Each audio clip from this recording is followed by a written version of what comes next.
মিনারের সুর ভেসে যায় দূর, পৌঁছে না তোমার কানে।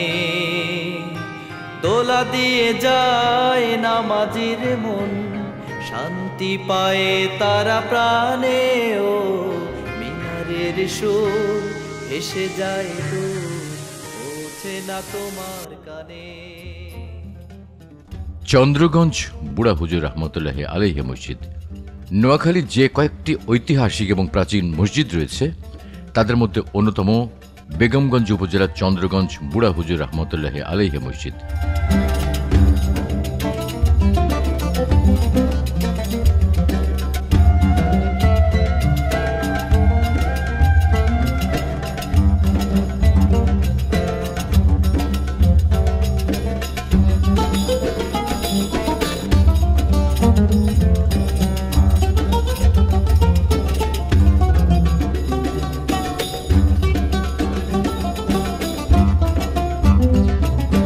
বেগমগঞ্জের চন্দ্রগঞ্জ পূর্ব বাজারে মূল রাস্তার পাশে অবস্থিত স্বনামধন্য এই স্থাপনাটি যেন অত্র এলাকার মানুষের জন্য আল্লাহর অশেষ নিয়ামত।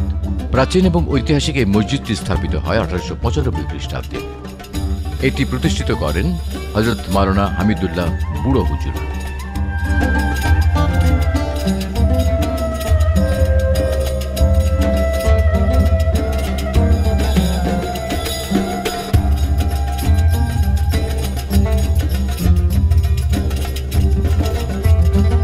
আমার নাম মোহাম্মদ আব্দুস সবুর।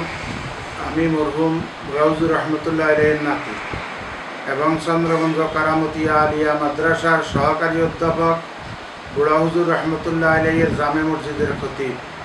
নোয়াখালী জেলার বেগমগঞ্জের পশ্চিমাঞ্চলে আলহাজ মৌলভী হামিদুল্লাহ বুড়া হুজুর রহমতুল্লাহ আলাইহি 1895 সালে উনি এই মসজিদকে প্রতিষ্ঠিত করেন। সেই সাথে প্রতিষ্ঠার পর থেকে দীর্ঘদিন ধরে এই মসজিদের ইমামের দায়িত্ব পালন করেন হযরত মাওলানা হামিদুল্লাহ বুড়ো হুজুর রহমতুল্লাহ আলাইহি। এরপরে ওনার মেজে ছেলে মরহুম মৌলভী লুৎফুর রহমান সাহেব ইমামতি করেন। এরপরে ওনার চতুর্থ ছেলে আলহাজ মৌলভী সিরাজুর রহমান 1984 সালের জানুয়ারি পর্যন্ত ইমামতি করেন। এরপর থেকে আমি ওনার চতুর্থ সন্তান আলহাজ মৌলভী সিরাজুর রহমান সাহেবের ছোট সন্তান। আমি 1984 সালের ফেব্রুয়ারির প্রথম জুমা থেকে অদ্যাবধি পর্যন্ত ইমামতিতে নিয়োজিত আছি। মুসল্লিদের সুবিধার্থে মসজিদের পাশেই রয়েছে দুটি অজুখানা এবং একটি শৌচাগার। এর সামনে রয়েছে বিশাল আকারের একটি পুকুর। মসজিদের পশ্চিম পাশেই চিরনিদ্রায় শায়িত আছেন হযরত মাওলানা হামিদুল্লাহ বুড়া হুজুর রহমতুল্লাহ আলাইহি।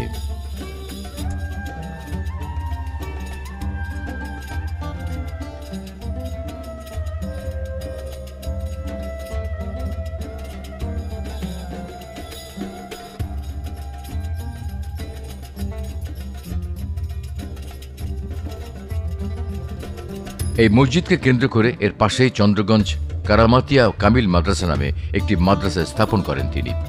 চন্দ্রগঞ্জ আলিয়া বুড়া হুজুর মাদ্রাসা নামেও পরিচিতি রয়েছে। এই মাদ্রাসাটি স্থাপন করেন 1900 খ্রিস্টাব্দে। বর্তমানে এই মাদ্রাসায় প্রায় 800 ছাত্রছাত্রী অধ্যয়নরত আছে এবং এই মসজিদকে কেন্দ্র করে তার পাশে একটা মাদ্রাসাও প্রতিষ্ঠা করেন। বর্তমানে সেই মাদ্রাসা কামিল পর্যন্ত উন্নীত। 800 ছাত্র আছে, 36 জন স্টাফ তার খেদমতে নিয়োজিত আছে এবং মাদ্রাসার কামেল, ফাজেল, আলেম, দাখিল, অষ্টম, পঞ্চমের রেজাল্ট খুবই সুনামধন্য। এবং এই কামেল মাদ্রাসা আমি সহকারী অধ্যাপক হিসাবে চাকরি করতেছি এবং এই মাদ্রাসা উনি এই মসজিদ মাদ্রাসায় 2 একর 36 ডিসিম সম্পত্তি উনি নিজেই খরিদ করে ওয়াকফ করে আল্লাহর রাস্তাতে দান করে যান। বৃহত্তর নোয়াখালীর মসজিদগুলোর মধ্যে সবচেয়ে বড় এবং সৌন্দর্যপূর্ণ গম্বুজ বিশিষ্ট মিনারা রয়েছে এই মসজিদটিতে। এই মিনারাটির উচ্চতা প্রায় 250 ফুট, যা 4 তলা দালানের উপর নির্মিত হচ্ছে। মসজিদের মিনারটি নির্মাণে মসজিদ কমিটি এই প্রকল্পটির ব্যয় ধরেছে প্রায় 1 কোটি টাকারও বেশি, যা এই মসজিদের সাধারণ মুসল্লি সহ বৃহত্তর নোয়াখালী ধর্মপ্রাণ মানুষেরই দান।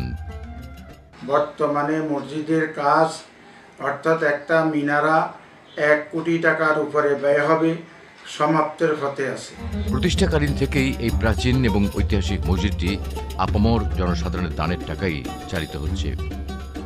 এই মসজিদের অনেক টাকার প্রয়োজন এবং অনেক উন্নয়নের কাজ বাকি, তাই আমি আহ্বান রাখি এলাকা এবং এই দেশের মানুষ আপাম জনসাধারণ এই মসজিদের দিকে ন্যাক দৃষ্টি দেওয়ার জন্য।